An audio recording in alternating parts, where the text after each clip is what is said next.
Pengakuan penting Baradae soal penembakan Brigadir J alias Brigadir Yosua. Pada keterangannya, Baradae berbalik melawan Ferdi Sambo.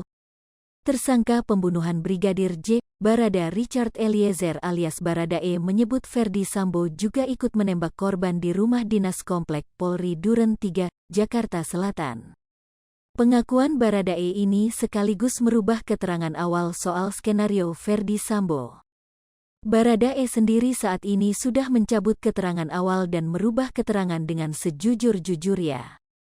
Kuasa hukum Baradae, Roni Talapesi menyebut awalnya kliennya diperiksa menggunakan alat lie detector alias pendeteksi kebohongan. Karena klien saya dari sebulan yang lalu sudah dites lie detector setelah ada perubahan, klien saya sudah jujur fokusnya bagaimana sekarang pemberkasannya cepat, supaya kita bisa fight di pengadilan, kata Roni saat dihubungi, Sabtu, tanggal 10 September tahun 2022.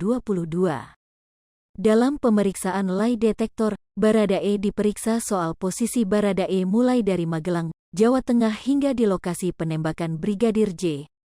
Dalam pemeriksaan itu, kata Roni, ada hal krusial yang diungkapkan oleh kliennya. Hal itu adalah soal Ferdi Sambo yang juga menembak Brigadir J. Lie detektor yang ditanyakan ke klien saya terkait dengan peristiwa di Duren 3 salah satu poin krusial adalah siapa saja yang menembak J. Klien saya menjawab saya pertama dan FS yang menembak terakhir, ucapnya. Untuk itu, Roni melanjutkan, kliennya mencabut keterangan awal dan dilakukan pemeriksaan ulang sebagai tersangka pada Kamis, tanggal 8 September tahun 2022 kemarin. Pencabutan beberapa poin keterangan di BAP yang awal karena ada keterangan yang tidak benar, skenario FS, masih ada keterangan yang masih pakai skenario awal, FS, makanya kita cabut, ungkapnya. Dalam kasus ini Polri telah menetapkan 5 tersangka.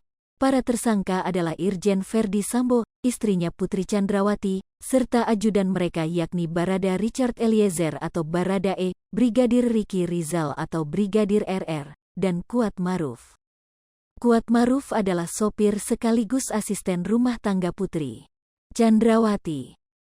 Mereka dijerat pasal 340 KUHP tentang pembunuhan berencana, subsidiar pasal 338 KUHP tentang pembunuhan, junto pasal 55 dan 56 KUHP tentang permufakatan jahat. Dengan ancaman hukuman maksimal pidana mati, penjara seumur hidup dan 20 tahun penjara.